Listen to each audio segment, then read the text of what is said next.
Queremos reforçar o E alerta. vamos desde já para a sessão de encerramento do Correntes de Escritas, que já está a decorrer em direto também neste final de tarde para a Norte Litoral TV. Vamos lá, agora é que vai ser. Esta emissão em streaming foi, como puderam constatar, polvilhada por sentidos testemunhos de convidados em edições anteriores, pela irreverência das vozes transcendentes da poesia, pelas sugestões de livros, pela dádiva de leituras informais de escritores e também, talvez mais importante, de famílias que receberam as Correntes de Escritas 2021 no próprio lar e nos dedicaram generosas leituras. Sem leitores não haveria literatura, não existiriam escritores, não teríamos as Correntes na Póvoa de Varzim. Mais que afirmar algo tão óbvio, queremos reforçar o alerta da urgência em encontrar caminhos para aproximar os dois pilares deste frágil ecossistema de emissão e recepção de escrita literária, fundamental para a cultura, para a educação, a liberdade e a democracia. Sobretudo, em época de confinamento, tenhamos consciência de que não há melhor agência de viagens ou tapete voador do que um livro. Por isso, são importantes e merecem o nosso reconhecimento as famílias que leem, os leitores que resistem e perseveram e insistem em querer dar novos mundos ao seu mundo. Quanto à equipa das Correntes, não temam que alguma vez dê parte de fraca. Aqui permaneceremos sempre a criar estratégias, a experimentar formatos, enfim, a misturar elementos no nosso tubo de ensaio para que a literatura seja cada vez mais uma festa de todos e para todos. Sempre guiados pelas palavras de Sepúlveda, só voa quem se atreve a fazê-lo. Não nos ocorre, por isso, melhor forma de terminar esta edição das Correntes de Escritas 2021 do que uma última leitura em família. A história da gaivota e do gato que a ensinou a voar, de Luís Sepúlveda, lida pela família das Correntes. Até já, ou até ao próximo ano, com saúde, juntos, na Póvoa de Varzim, infectados apenas pelo vírus benfazejo dos livros e da liberdade que propiciam. Obrigado por ter acompanhado e dado sentido a esta emissão. Até para o ano.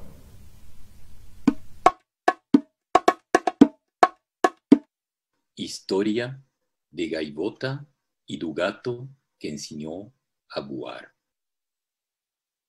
Banco de Arentes a bom bordo, anunciou a gaivota de vigia. E o bando do farol da areia vermelha recebeu a notícia com grasnidos de alívio. Iam com 6 horas de voo, sem interrupções, e embora as gaivotas piloto as tivessem conduzido por correntes de ares cálidos, que lhes haviam tornado agradável aquele planar sobre o oceano, sentiam a necessidade de recobrar forças. E por isso não havia nada melhor que um bom fartote de arenques. Voavam sobre a foz do rio Elba, no Mar do Norte. Viam lá do alto os barcos alinhados, uns atrás dos outros, com pacientes e disciplinados animais aquáticos à espera de vez para saírem para o mar largo e ali orientarem os seus rumos para todos os portos do planeta. Kengá, uma gaivota de penas cor de prata, gostava especialmente de observar as bandeiras dos barcos, pois sabia que cada uma delas representava uma forma de falar, de dar nome às mesmas coisas com palavras diferentes. As dificuldades que os humanos têm, nós gaivotas, ao menos grasnamos. O mesmo em todo o mundo, comentou uma vez Kengá para uma das suas companheiras de voo. Pois é. E o mais notável é que às vezes até conseguem entender-se, grasnou a outra. Mais para além da linha da costa, a paisagem tornava-se de um verde intenso. Era um enorme prado em que se destacavam os rebanhos de ovelhas, pastando ao abrigo dos diques e das preguiçosas velas dos moinhos de vento. Seguindo as instruções das gaivotas piloto, o bando do farol da areia vermelha tomou uma corrente de ar frio e lançou-se em voo picado sob o cardume de arenques. 120 corpos perfuraram a água como setas, e ao regressarem à superfície, cada gaivota segurava um arenque no bico. Saborosos arenques, saborosos e gordos. Era mesmo do que precisavam para recuperar energias antes de continuarem o voo para Danela, onde se lhes juntaria o bando das Ilhas Frísias. No plano de voo estava previsto que seguiriam depois até ao Estreito de Calais e ao Canal da Mancha, onde seriam recebidas pelos bandos da Baía do Sena e de São Malo, com as quais voariam juntas até chegarem aos céus da Biscaia. Seriam então umas 1000 gaivotas, que, como uma rápida nuvem cor de prata, iriam aumentando com a incorporação dos bandos de Belle-Île e de Oléron, dos cabos do Machicaco, do Ajo e de Penhas. Quando todas as gaivotas autorizadas pela lei do mar e dos ventos voassem sobre a Biscaia, poderia começar a grande convenção das gaivotas dos mares Báltico, do Norte e Atlântico. Seria um belo encontro. Era nisso que Enga pensava enquanto dava conta do seu terceiro arenque. Todos os anos iriam escutar-se interessantes histórias, especialmente as contadas pelas gaivotas do Cabo de Penhas, infatigáveis viajantes que voavam às vezes até às Ilhas Canárias ou até às de Cabo Verde. As fêmeas, como ela, iriam entregar-se a grandes festins de sardinhas e lulas, enquanto os machos instalariam os ninhos à beira de uma escarpa. Neles poriam os ovos, neles os chocariam e a salvo de qualquer ameaça. E quando tivessem crescido, às gaivotinhas, as primeiras penas resistentes, chegaria à parte mais bela da viagem, ensinar-lhes a voar nos céus da Biscaia. Kenga mergulhou a cabeça para agarrar o quarto arenque e por isso não ouviu o grasnido de alarme que estremeceu o ar. Perigo a estibordo! Descolagem de emergência! Quando Kenga tirou a cabeça da água, viu-se sozinha na imensidade do oceano. Um gato grande, preto e gordo. Tenho muita pena de te deixar sozinho, disse o garoto, acariciando o lombo do gato grande, preto e gordo. Depois continuou a meter coisas na mochila.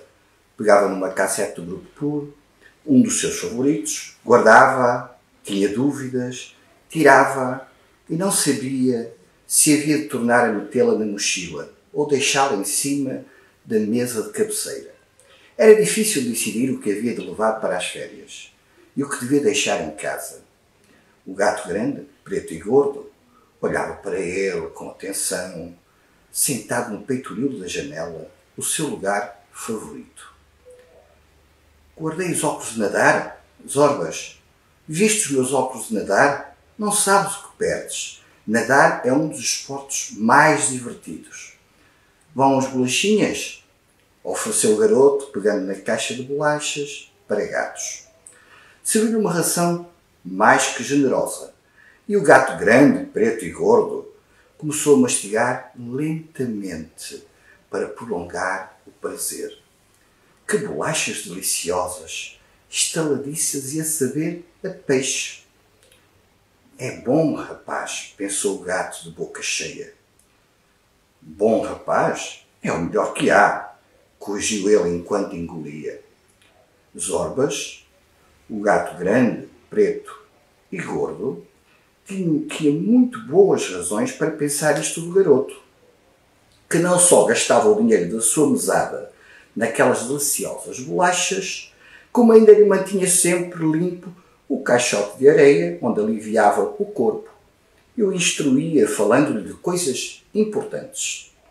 Costumavam passar muitas horas juntos na varanda, contemplando a incessante azáfama do porto de Hamburgo. E nessas ocasiões, por exemplo, o garoto dizia-lhe: estás a ver aquele barco, Zorbas? Sabes de onde vem? Pois vem da Libéria, que é um país africano muito interessante porque foi fundado por pessoas que tinham sido escravos. Quando for grande, hei de ser comandante de um grande veleiro e hei de ir à Libéria. E tu vens comigo, Zorbas. Serás um bom gato de mar, tenho a certeza. Como todos os rapazes do Porto, também este sonhava com viagens a países distantes. O gato grande, preto e gordo, sentia uma grande afeição pelo garoto e não se esquecia que lhe devia a vida. Zorbas contraíra essa dívida precisamente no dia em que abandonou o cesto que lhe servia de morada juntamente com os seus 7 irmãos. O leite da mãe era morno e doce, mas ele queria provar uma daquelas cabeças de peixe que a gente do mercado dava aos gatos grandes e não pensava comê-la inteira, nada disso. A sua ideia era arrastá-la até ao cesto e depois mear aos irmãos. Já basta de chupar na nossa pobre mãe. Não veem como ela ficou fraca? Como um peixe, que é o alimento dos gatos de Porto. Poucos dias antes de abandonar o cesto, a mãe tinha-lhe meado muito a sério. Tu és ágil e vivaço, e ainda bem, mas tens de ter cuidado com o que fazes e não sair do cesto. Amanhã ou depois vêm os humanos e decidem sobre o teu destino e sobre o dos teus irmãos. De certeza que lhes vão dar nomes simpáticos e terão comidinha garantida.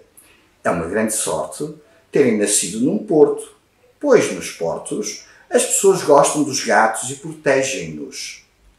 A única coisa que os humanos esperam de nós é que mantenhamos os ratos à distância.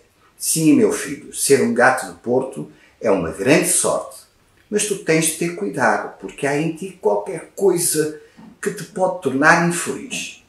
Filho, se olhares para os teus irmãos, verás que todos são cinzentos e têm a pele às riscas, como os tigres. Mas tu nasceste todo preto, com exceção desse pequeno tufo de pelo branco que tens debaixo do queixo. Há humanos que julgam que os gatos pretos dão azar, e por isso, filho, não saias do cesto. Mas Zorbas, que naquela altura era assim como uma bolinha de carvão, saiu do cesto. Queria provar uma daquelas cabeças de peixe e também queria ver um pouco do mundo. Não foi muito longe. Ia trotando para um lugar de venda de peixe, de rabo todo alçado e vibrante, e passou diante de um grande pássaro que dormitava, de cabeça inclinada. Era um pássaro muito feio e com um papo enorme debaixo do bico. De repente, o pequeno gato preto sentiu que o chão se lhe afastava das patas.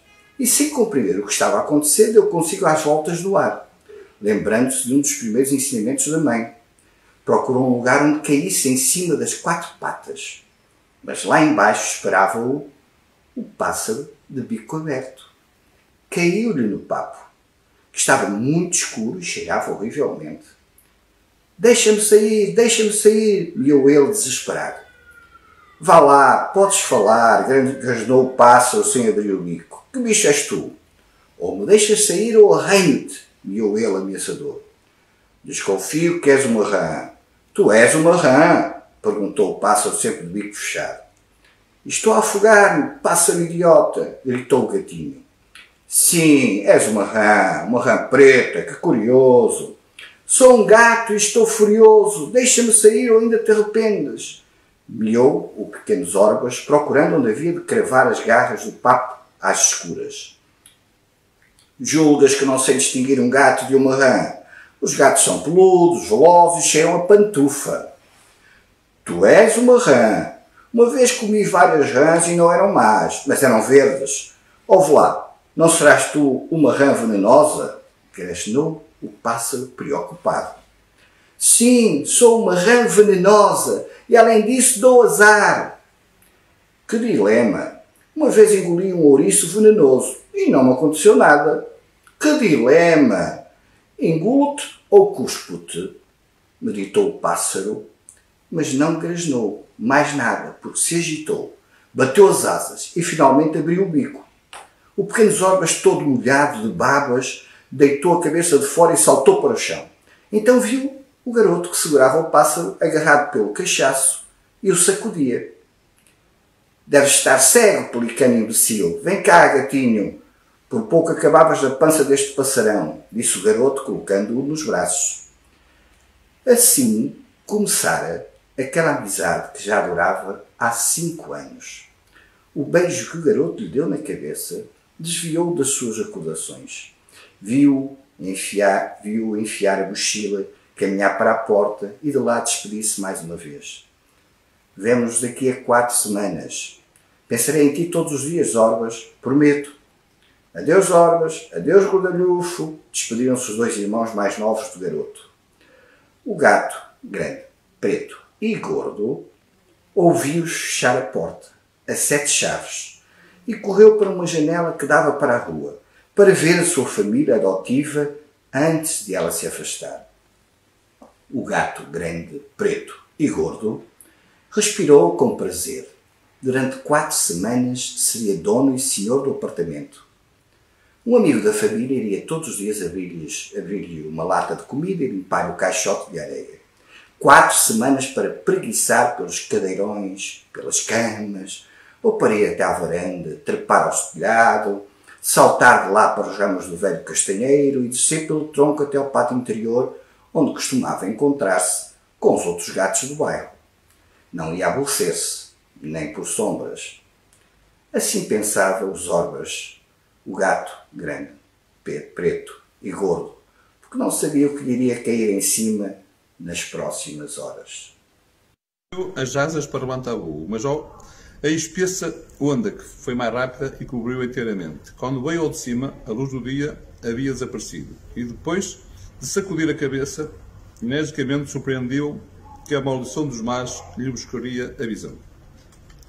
Kengá, a gaivota apenas cor de prata, mergulhou várias vezes a cabeça até que os clarões lhe chegaram às pupilas cobertas de petróleo. A mancha viscosa e peste negra colava as asas e ao corpo. Por isso, começou a mexer as patas, de esperança nadar rapidamente e sair do centro da maré negra. Com todos os músculos contraídos pelo esforço, chegou ao fim do limite. A mancha de petróleo, ao fresco, contacto com água limpa, quando tanto pestanejar, ao mergulhar a cabeça, conseguiu limpar os olhos.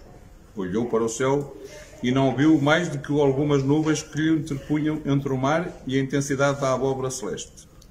As suas companheiras de bando do farol da areia vermelha já voariam longe, muito longe. Era a lei, também ela, outras gaivotas surpreendidas pelas mortíferas marés negras, e apesar da vontade de descer, lhe oferecer auxílio. Tão inútil como impossível. Afastar-se suspeitadamente, a lei proíbe presenciar a morte das companheiras. De asas imobilizadas peladas ao corpo, as gaivotas eram presas fáceis para os grandes peixes ou morriam lentamente asfixiadas pelo petróleo, metendo-se entre as penas que lhe tapavam os olhos e os poros. Era essa a sorte que esperava e desejou desaparecer depressa entre as falsos de um grande peixe. A mancha negra, a peste negra, e enquanto esperava o fatal desenlace, Kengá amaldiçoou os humanos. Mas não todos, nada de injustiças, grasnou ela debilmente. Muitas vezes vira lá do alto como certos barcos petroleiros aproveitavam os dias de neblina costeira para se afastar pelo mar dentro para lavar os tanques. Atiravam ao mar milhares de litros de uma substância espessa e pestilenta que era arrastada pelas ondas. Mas vira também que, às vezes, umas pequenas embarcações se aproximavam dos petroleiros e os impediam de esvaziar os tanques.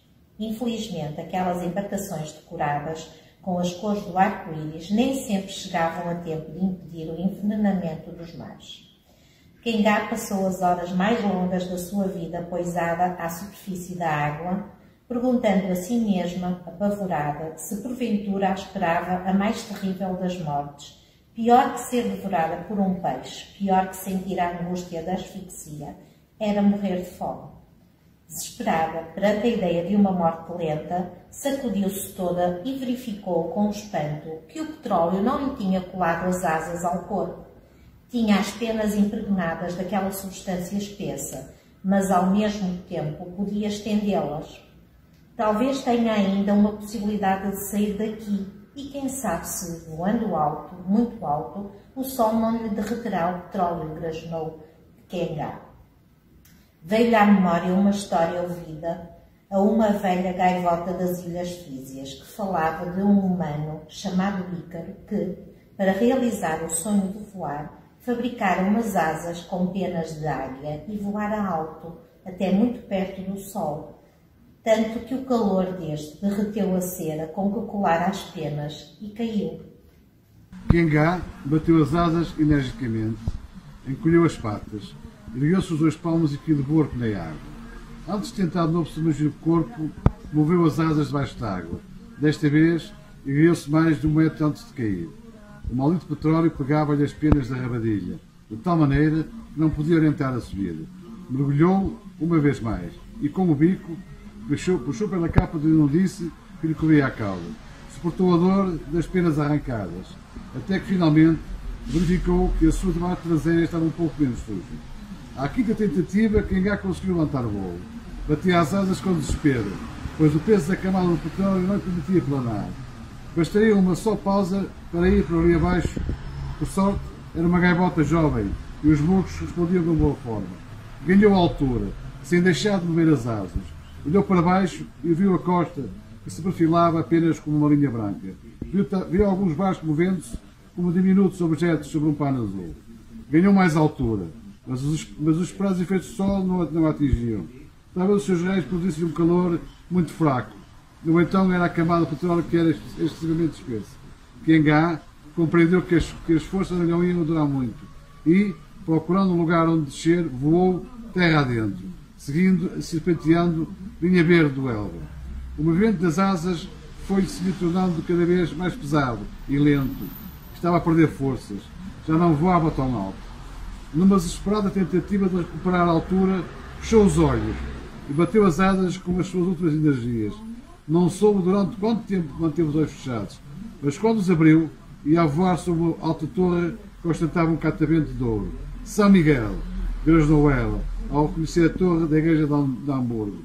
As asas negaram-se a continuar o voo. O gato grande, preto e gordo, estava a apanhar sol na varanda, ronronando e meditando acerca de como se estava bem ali, recebendo os cardos raios de barriga para cima, com as 4 patas muito encolhidas e o rabo estendido. No preciso momento, encorrodava preguiçosamente o corpo para que o sol lhe aquecesse o lombo, ouviu o zumbido provocado por um objeto voador, que não foi capaz de identificar e que se aproximava a grande velocidade. Atento deu um salto, pôs-se de pé nas 4 patas e mal conseguiu atirar-se para um lado para se esquivar à gaivota que caiu na varanda. Era uma ave muito suja, tinha todo o corpo impregnado de uma substância escura e mal cheirosa. Zorbas aproximou-se e a gaivota tentou-se de pé arrastando as asas. Não foi uma aterragem muito elegante, miou. Desculpa, não pude evitar, reconheceu a gaivota. Olha lá, tens um aspecto desgraçado. Que é que isso tens no corpo? E que mal cheiras, miou Zorbas. Fui apanhada por uma mara negra, a peste negra, a maldição dos mares, vou morrer. Grasnou a gaivota num queixume. Morrer? Não digas isso. Estás cansada e suja. Só isso. Por que é que não voas até ao jardim zoológico? Não a longe daqui e lá há veterinário que te poderão ajudar, meus Zorbas. Não posso, foi o voo final. Grasnou a gaivota numa quase voz inaudível e fechou os olhos. Não morras. Descansa um bocado e verás que recuperas. Tens fome? Trago-te um pouco da minha comida. Não morras, pediu o Zorba aproximando-se da desfalecida gaivota. Vencendo a repugnância, o gato lambeu-lhe a cabeça. Aquela substância que a cobria, além de mais, sabia horrivelmente. Ao passar-lhe a língua pelo pescoço, notou que a respiração da ave se tornava cada vez mais fraca. Olha, amiga, quero ajudar-te, mas não sei como. Procura descansar enquanto vou pedir ao conselho sobre o que se deve fazer com uma gaivota doente. Miou Zorbas, preparando-se para trepar ao telhado. Ia afastar-se na direção do castanheiro quando ouviu a gaivota a chamá-lo. Queres que te deixe um pouco da minha comida? Sugeriu ele algo aliviado. Vou pôr um ovo. Com as últimas forças que me restam, vou pôr um ovo. Amigo gato, vê-se que és um animal de bom e de nobres sentimentos. Por isso, vou pedir-te que me faças 3 promessas. Fazes? Grasnou ela, sacudindo desajeitadamente as patas numa tentativa falhada de se pôr de pé. Zorbas pensou que a pobre gaivota estava a delirar e que, com um pássaro em estado tão lastimoso, ninguém podia deixar de ser generoso. Prometo o que quiseres, mas agora descansa, miou ele compassivo. Não tenho tempo para descansar. Promete-me que não comes o ovo, grasnou ela, abrindo os olhos. Prometo que não te como o ovo, repetiu Zorbas. Promete que cuidas dele até que nasça a gaivotinha. Prometo que cuido do ovo até nascer a gaivotinha. E promete-me que a ensinas a voar, grasnou ela, fitando o gato nos olhos. Então Zorbas achou que aquela infeliz gaivota não só estava a delirar, como estava completamente louca. Promete ensiná-la a voar. E agora descansa, que vão em busca de auxílio, miou Zorbas. trepando de um salto para o telhado. Kenga olhou para o céu, agradeceu a todos os bons ventos que a haviam acompanhado e, justamente ao exalar o último suspiro, um pequeno ovo branco com pintainhas azuis rolou junto do seu corpo impregnado de petróleo. Zorbas desceu rapidamente pelo tronco do castanheiro, atravessou o pátio interior a toda a pressa para evitar ser visto por uns cães vagabundos. Saiu para a rua, assegurou-se de que não vinha nenhum automóvel. Atravessou-a e correu na direção do Cúnio, um restaurante italiano do Porto.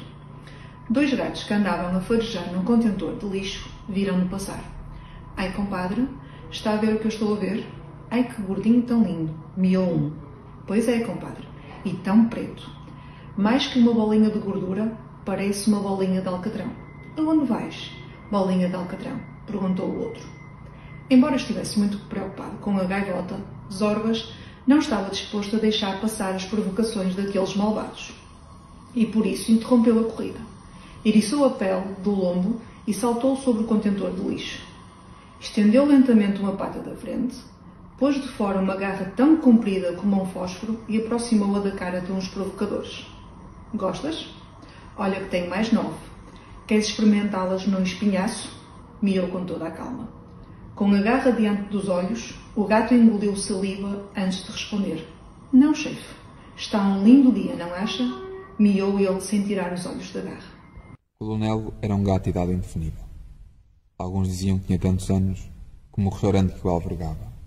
Outros sustentavam que era ainda mais velho. Mas a sua idade não importava, porque o Colonel possuía um curioso talento para aconselhar os que se encontravam em dificuldades. E, embora nunca solucionasse qualquer conflito, os seus conselhos pelo menos reconfortavam. Por ser velho e talentoso, o Colonel era uma autoridade de todo tamanho entre os gatos do Porto. O secretário regressou a correr. Segue-me! A título excepcional, o Colonel vai receber-te. Miou. Zorbas seguiu-o. Passando por debaixo das mesas e das cadeiras da sala de jantar, chegaram à porta da adega. Desceram aos saltos os degraus de uma estreita escada e lá embaixo foram encontrar Colonel, de rabo todo alçado, inspecionando as rolhas de umas garrafas de champanhe. Porca miséria! Os ratos roeram as rolhas do melhor champanhe da casa. Zorbas, caro amigo, saudou o Colonel, que costumava miar palavras em italiano. Desculpa incomodar-te em pleno trabalho, mas tenho um grave problema e preciso dos teus conselhos. Miou Zorbas. Estou às tuas ordens, caro amigo. Secretário, sirva ao meu amigo um pouco dessa lasanha ao forno que nos deram de manhã, ordenou o Colonel. Mas comeu-a toda. Nem sequer me deixou cheirá-la, queixou o secretário. Zorbas agradeceu, mas não tinha fome, e contou rapidamente a acidentada chegada da gaivota, o seu lamentável estado e as promessas que se vira obrigado a fazer-lhe. O velho gato ouviu em silêncio, depois meditou, acariciando os seus longos bigodes, e por fim miou energicamente. Porca miséria! É preciso ajudar essa pobre gaivota para poder continuar o seu voo. Sim, mas como, miou Zorbas? O melhor é consultar o sabe-tudo, aconselhou o secretário. Era exatamente o que eu ia sugerir. Por que é que há deste sempre tirar-me as delas da boca? Reclamou o Colonel. Sim, é uma ideia. Vou com o sabe-tudo, miou Zorbas. Vamos todos. Os problemas de um gato do Porto são problemas de todos os gatos do Porto, declarou o Colonel solenemente. Os 3 gatos saíram da adega e, atravessando o labirinto de pátios interiores das casas alinhadas da frente para o Porto, correram para o templo de Sabe-Tudo. Um lugar curioso. Sabe-Tudo vivia num lugar bastante difícil de descrever, porque à primeira vista podia ser uma desordenada loja de artigos estranhos, um museu de extravagâncias, um depósito de máquinas sem préstimo, a biblioteca mais caótica do mundo ou um laboratório de algum sábio inventor de objetos impossíveis de enumerar. Mas não era nada disso. Ou antes, era muito mais que tudo isso.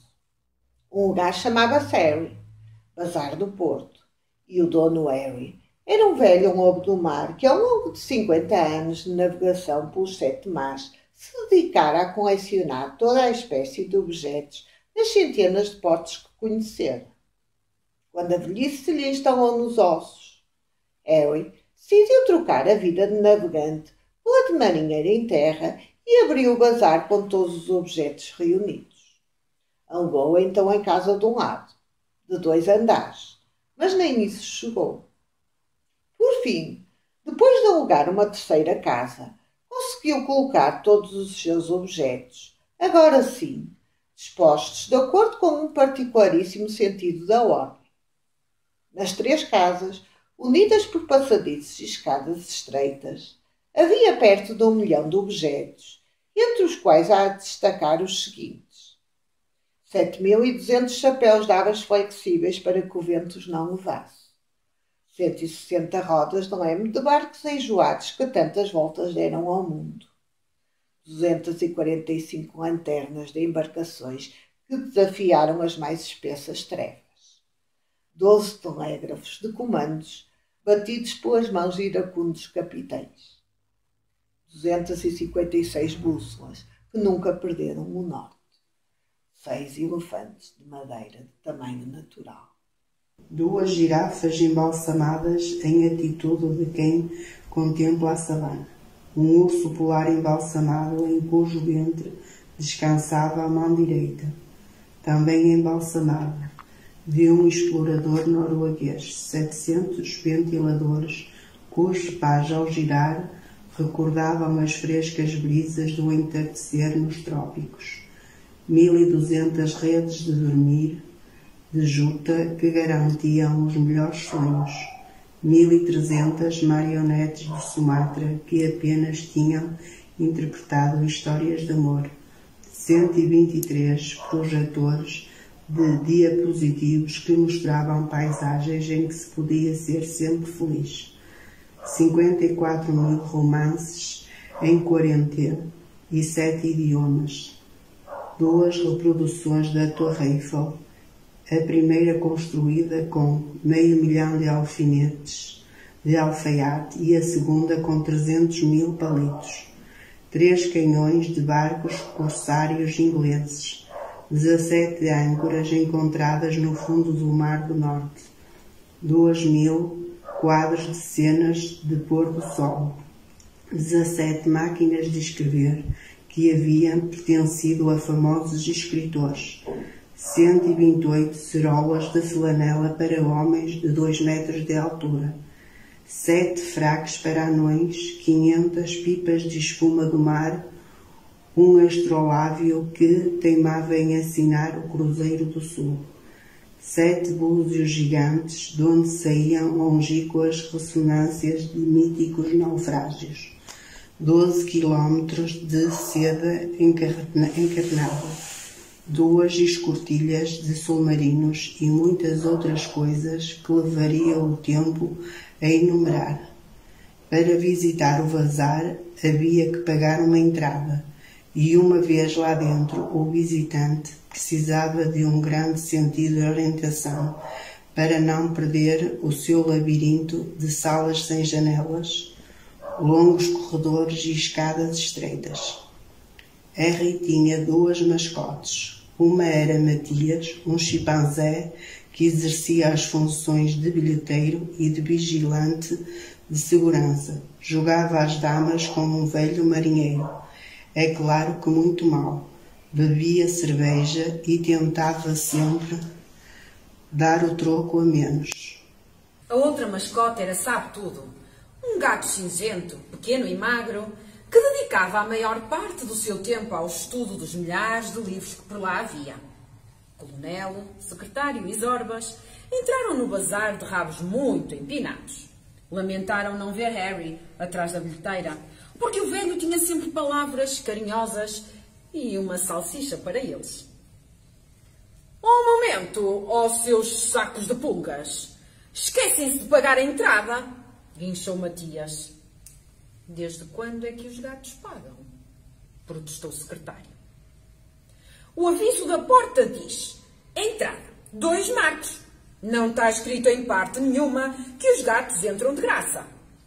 8 marcos, ou então põem-se a mexer daqui, guinchou o chimpanzé energicamente. Senhor Macaco, receio bem que a matemática não seja o seu forte, miou o secretário. Era exatamente o que eu ia dizer. Lá está você mais uma vez a tirar-me os miados da boca, queixou-se Colonelo. Blá, blá, blá, ou pagam ou põem-se a mexer. Zorbas saltou para o outro lado da bilheteira e olhou fixamente para o chimpanzé, olhos nos olhos. Aguentou o olhar até que Matias pestanejou e começou a lacrimejar. Bem, realmente são 6 marcos. Um erro qualquer um tem, guinchou timidamente. Zorbas, sem deixar de olhar para ele de olhos nos olhos, pôs de fora uma garra da sua pata direita da frente. Gostas, Matias? Olha que eu tenho mais 9. Estás a imaginá-las cravadas nesse cu vermelho que tens, sempre virado para o ar? Miou ele tranquilamente. Por esta vez faço vista grossa. Podem passar. Aceitou o chimpanzé, fingindo-se calmo. Os 3 gatos, de rabos orgulhosamente alçados, desapareceram no labirinto de corredores. Terrível. Aconteceu qualquer coisa terrível. Miou sabe tudo quando os viu chegar. Passeava nervosamente diante de um enorme livro aberto no chão e de vez em quando levava as patas dianteiras à cabeça. Via-se que estava verdadeiramente desconsolado. O que se passou? Perguntou o secretário. Era exatamente o que eu ia perguntar. Parece que isso de me tirar os miados da boca é uma obsessão, observou o Colonel. Vamos, não há de ser assim tão grave, sugeriu Zorbas. Não é assim tão grave. É terrível, terrível. Esses malditos ratos comeram uma página inteira do Atlas. O mapa de Madagascar desapareceu. É terrível, insistiu Sabe-Tudo puxando pelos bigodes. Secretário, lembro-me de que tenho de organizar uma batida contra esses devoradores de Madagascar. Madagascar. Enfim, já sabe a que me estou a referir. Miou Colonélio. Madagascar, especificou o secretário. Continuo a tirar-me os miados da boca. Porca miséria, exclamou o Colonel. A gente dá-te uma mãozinha, sabe tudo. Mas agora estamos aqui porque temos um grande problema. E, como tu sabes tanto, talvez nos possas ajudar, miou Zorbas. E então contou-lhe a triste história da gaivota. Sabe tudo, escutou com atenção. Fazia que sim com a cabeça e, quando os nervosos movimentos do rabo expressavam com excessiva eloquência os sentimentos que os miados de Zorbas nele despertavam, tratava de o meter debaixo das patas traseiras. E assim a deixei muito mal há um bocadinho, concluiu Zorbas. Terrível história, terrível. Vejamos, deixem-me pensar. Gaivota, petróleo, gaivota doente, é isso. Temos de consultar a enciclopédia, exclamou ele jubilosamente. A quê? Miaram os 3 gatos. A enciclopédia, o livro do saber. Temos de procurar nos volumes 7 e 17, correspondente às letras G e P, indicou Sabe-Tudo com decisão. Ora, vejamos. Essa implica o pé. Ora bem, propôs Colonélio. Enciclopédia, disse o secretário lentamente entre dentes. Era o que eu queria dizer. Verifico mais uma vez que não consegue resistir à tentação de me tirar os miados da boca, resmungou o Colonel. Sabe tudo? Trepou um enorme móvel onde se alinhavam grossos livros de imponente aparência e, depois de procurar nas lombadas as letras G e P, fez cair os volumes. Depois desceu e, com uma garra muito curta e gasta de tanto examinar livros, foi passando as páginas. Os 3 gatos guardavam respeitoso silêncio enquanto ouviam sussurrar miados quase inaudíveis. Sim, acho que vamos por bom caminho. Que interessante. Gaivagem, gaivão, gaivina. Olha que interessante. Ouçam isto, meus amigos. Parece que a gaivina também se chama gaivinha e também é conhecida por andorinha do mar e por outros nomes. Interessante. interessante! Exclamou Sabe-Tudo entusiasmado. Não nos interessa o que diga aí da gaivina. Estamos aqui por causa de uma gaivota, interrompeu o secretário. Não se importa de ter a amabilidade de não tirar os miados da boca, respingou o coronel. Desculpem, é que a enciclopédia é para mim uma coisa irresistível. De cada vez que olho para estas páginas, aprendo qualquer coisa de novo, desculpou-se Sabe-Tudo, e continuou a passar palavras até dar com a que procurava. Mas o que a enciclopédia dizia das gaivotas não lhe serviu de grande ajuda. Quando muito, souberam que a gaivota que os preocupava pertencia à espécie argentada, que se chama assim devido à cor de prata das penas. E o que encontraram sobre o petróleo também não nos levou a saber como ajudar a gaivota, embora tivessem que suportar uma longa dissertação de Sabe-Tudo, que se alongou a falar de uma guerra do petróleo que teve lugar nos anos 70. Pelos picos do ouriço, estamos na mesma, miou Zorbas. É terrível, terrível! Foi a primeira vez que a enciclopédia me desiludiu, admitiu, desconsolado, Sabe-Tudo. E nessa, amplicopé e simulé, enfim. Bem, sabes o que eu quero? Não há conselhos práticos sobre a maneira de tirar as nódoas do petróleo? Perguntou o coronel. Genial, terrivelmente genial. Devíamos ter começado por aí. Já vos trago o volume 20, letra T de Tiranódoas, anunciou Sabe-Tudo com euforia, ao mesmo tempo que trepava novamente para o móvel dos livros. Está a ver? Se você evitasse esse odioso costume de me tirar os miados da boca, já saberíamos o que tínhamos de fazer, declarou o coronel ao silencioso secretário. Na página dedicada à palavra tiranódoas, encontraram, além de como tirar nódoas de marmelada, de tinta da China, de sangue e de xarope de framboesa, a solução para eliminar manchas de petróleo. Limpa-se a superfície afetada como um pano umedecido em benzina. Cá temos a solução, miou Sabe-Tudo. Não temos nada. Onde diabo é que vamos buscar a benzina? Resmungou Zorbas com evidente mau humor. Pois, se bem estou recordado, na cave do restaurante temos um boião com pincéis mergulhados em benzina. Secretário, já sabe o que tem a fazer, miou o coronel. Desculpe, senhor, mas não estou a captar a sua ideia, desculpou o secretário. É muito simples. Você umedece convenientemente o rabo com benzina e depois vamos tratar dessa pobre gaivota, indicou o coronel, olhando para o outro lado. Ah, não, isso é que não, nem pensar, protestou o secretário. Lembro-lhe que a emenda desta tarde contempla uma dupla ração de fígado com natas, murmurou o coronel. Meter o rabo em benzina, disse fígado com natas, miou o secretário consternado. Sabe-Tudo decidiu acompanhá-los, e os 4 gatos correram para a saída do bazar de Harry. Ao vê-los passar, o chimpanzé, que acabava de beber uma cerveja, dedicou-lhes um sonoro roto. Os 4 gatos desceram do telhado para a varanda e imediatamente compreenderam que haviam chegado tarde. Coronel, Sabe-Tudo e Zorbas observaram com respeito o corpo sem vida da gaivota, enquanto o secretário agitava o rabo ao vento para tirar o cheiro a benzina.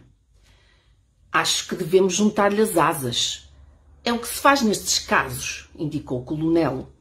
Vencendo a repugnância que lhes provocava aquele ser impregnado de petróleo, uniram-lhe as asas ao corpo e, ao mexer-lhe, descobriram o ovo branco com pintinhas azuis. — O ovo! Chegou a pôr o ovo! Exclamou Zorbas. — Meteste numa boa embrulhada, caro amigo, numa boa embrulhada, avisou o coronel. — Que vou eu fazer com o ovo? Perguntou Zorbas, cada vez mais aflito. — Com um ovo podem fazer-se muitas coisas.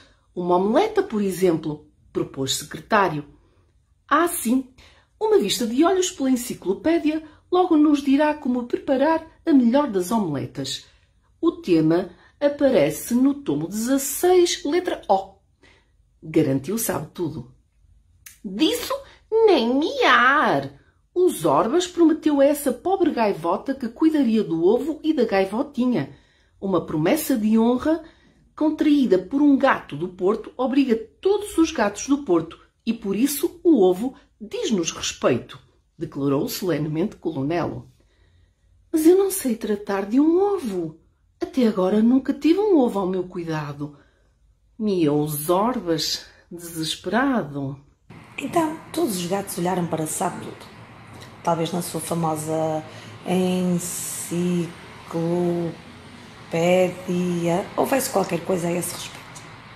Tenho de consultar o volume 16, letra O. De certeza que está lá tudo o que temos de saber acerca do ovo. Mas para já, aconselho calor. Calor corporal, muito calor corporal, indicou Sabe Tudo num tom pedante e didático. Ou seja, deitar-se junto do ovo, mas sem o partir, aconselhou o secretário. Era exatamente o que eu ia sugerir. Zorbas, fica junto do ovo e nós vamos, como Sabe Tudo, para vermos o que nos diz a sua empilopé, em cima ao pé, enfim, já sabes ao que me refiro. Voltámos à noite com novidades e dámos sepultura a essa pobre gaivota. Terminou o Colonelo antes de saltar para o telhado. Sabe Tudo e secretário acompanharam. Zorbas ficou na varanda, com o ovo e a gaivota morta. Estendeu-se com muito cuidado e puxou o ovo para junto da barriga. Sentia-se ridículo. Pensava na troça que os dois gatos malvados que tinha enfrentado de manhã fariam se o vissem.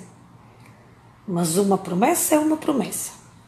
E assim, aquecido pelos raios do sol, foi-se deixando adormecer com o ovo branco com pintinhas azuis, muito chegado à sua barriga preta. À luz da lua, secretário, Sabe Tudo, Colonelo e Zorbas cavavam um buraco ao pé do castanheiro. Pouco antes, procurando não ser vistos por nenhum humano, atiraram a gaivota morta da varanda para o pátio interior. Depositaram-na rapidamente na cova e cobriram-na de terra. Então Colonelo miou num tom grave. Companheiros gatos, nesta noite de lua, despedimos-nos dos restos de uma infeliz gaivota, cujo nome nem sequer chegámos a saber. A única coisa que conseguimos saber dela, graças aos conhecimentos do companheiro Sabe Tudo, é que pertencia à espécie das gaivotas argentadas e que vinha talvez de muito longe, de lá onde o rio se junta ao mar. Muito pouco sabemos dela, mas o que importa é que chegou moribunda até à casa dos Zorbas, um dos nossos, e depositou nele toda a sua confiança.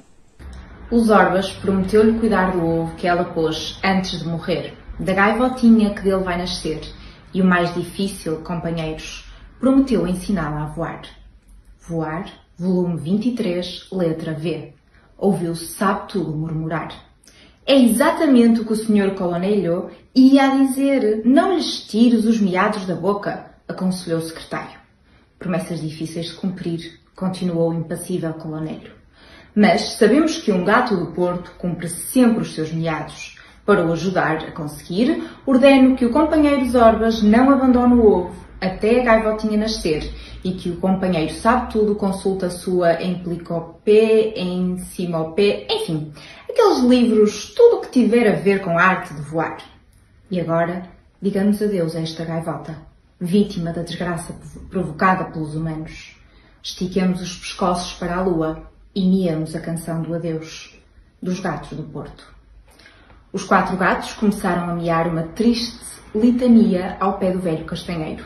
E aos seus miados, bem depressa se juntaram os dos outros gatos das vizinhanças e depois dos gatos da outra margem do rio. E aos miados dos gatos uniram-se os uivos dos cães, o piar lastimoso dos canários engaiolados e dos pardais nos seus ninhos, o coachar triste das rãs e até os desafinados guinchos do chimpanzé Matias. As luzes de todas as casas de Hamburgo acenderam-se e naquela noite todos os seus habitantes perguntaram a que se deveria a estranha tristeza que subitamente se havia apoderado dos animais. Muitos dias passou o gato grande, preto e gordo, deixado junto do ovo, protegendo-o, aproximando-o de si muito suavemente com as suas patas peludas, de cada vez que o movimento involuntário do corpo o afastava alguns centímetros.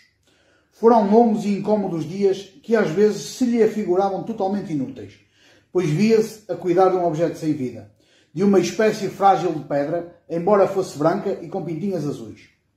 Ocasiões houve em que, entorpecido pela falta de movimentos, já que, segundo as ordens de Colonelo, só abandonava o ovo para ir comer e visitar o caixote onde fazia as suas necessidades, sentiu a tentação de verificar se dentro daquela bolinha de cálcio crescia, efetivamente, um filho de gaivota. Então, aproximou uma orelha do ovo e depois a outra, mas não conseguiu ouvir nada. Também não teve sorte quando tentou ver o interior do ovo pondo-o à contraluz. A casca branca com as pintinhas azuis era grossa e não deixava transparecer absolutamente nada. Colonelo, secretário sabe-tudo, visitavam todas as noites e examinavam o ovo para verificar se acontecia aquilo a que o coronel chamava progressos esperados. Mas, quando viam que o ovo continuava igual ao que era no primeiro dia, mudavam de conversa. Sabe-tudo não deixava de se lamentar de que, na sua enciclopédia, não estivesse indicada a duração exata da incubação. O dado mais concreto é que conseguiu retirar dos seus grossos livros foi que esta podia durar entre 17 e 30 dias, consoante as características da espécie a que pertencer a gaivota-mãe. O choco não fora fácil para o gato grande, preto e gordo. Não se podia esquecer da manhã em que o amigo da família encarregado de tratar dele achou que no apartamento se estava a acumular poeira a mais e decidiu passar o aspirador. Todas as manhãs, durante as visitas do amigo, Zorbas a ocultar o ovo no meio de uns vasos na varanda, para poder assim dedicar uns minutos àquele bom tipo que lhe mudava a areia do caixote e lhe abria latas de comida. Miava-lhe agradecido, esfregando o corpo contra as pernas, e o humano ia-se embora repetindo-lhe que era um gato muito simpático. Mas naquela manhã, depois de o ver passar o aspirador pela sala e pelos quartos de dormir, ouviu-o dizer: "E agora a varanda? Entre os vasos é onde se junta mais lixo." Ao ouvir um estouro de uma fruteira a partir-se em 1000 pedaços, o amigo correu para a cozinha e gritou da porta: "Tu endoideceste, Zorbas. Olha o que fizeste. Sai já daqui, gato idiota. Só faltava que espetasses um estilhaço de vidro nas patas." Que insulto tão imerecido! Zorbas saiu da cozinha fingindo uma grande vergonha de rabo entre as pernas e trotou para a varanda. Não foi fácil fazer rolar o ovo para debaixo de uma cama, mas conseguiu. E ali esperou que o humano acabasse a limpeza e se fosse embora. Ao entardecer do dia número 20, Zorbas dormitava e por isso não percebeu que o ovo se movia, como se quisesse pôr-se a rolar pelo chão. Acordou com umas cócegas na barriga. Abriu os olhos e não pôde deixar de dar um salto quando viu que por uma greta do ovo aparecia e desaparecia uma pontinha amarela. Zorbas pegou no ovo com as patas da frente e viu como a avezinha dava bicadas até abrir um buraco por onde enfiou a diminuta cabeça branca e úmida. "Mamá!" grasnou a gaivotinha. Zorbas não foi capaz de responder. Sabia que a cor da sua pele era preta, mas achou que a emoção e o rubor que o invadiam o transformavam num gato lilás. "Mamá, mamá!" tornou a grasnar a gaivotinha, já fora do ovo. Era branca como o leite, e umas penas finas, ralas e curtas cobriam-lhe parcialmente o corpo. Tentou dar uns passos e caiu junto da barriga de Zorbas. "Mamá, tenho fome!" grasnou, dando-lhe bicadas na pele. Que havia de dar-lhe de comer? Sabe tudo, nada tinha miado a esse respeito. Sabia que as gaivotas se alimentavam de peixe, mas aonde ia ele buscar um pedaço de peixe? Zorbas correu para a cozinha e regressou fazendo rolar uma maçã. A gaivotinha endireitou-se nas suas patas cambaleantes e precipitou-se para a fruta. O biquinho amarelo tocou na casca, dobrou-se como se fosse de borracha e, ao endireitar-se novamente, catapultou a gaivotinha para trás, fazendo-a cair. "Tenho fome!" grasnou ela colérica. "Mamá, tenho fome!" Zorbas tentou que ela desse umas bicadas numa batata, em algumas das suas bolachinhas. Com a família de férias não havia muito por onde escolher. E lamentou ter esvaziado o seu prato de comida antes do nascimento da gaivotinha. Tudo foi em vão. O biquinho era muito mole e dobrava-se em contacto com a batata. Então, no meio do seu desespero, lembrou-se de que a gaivotinha era um pássaro e que os pássaros comem insetos. Saiu para a varanda e esperou pacientemente que uma mosca se pusesse ao alcance das suas patas. Não tardou a caçar uma e entregou-a à ave faminta.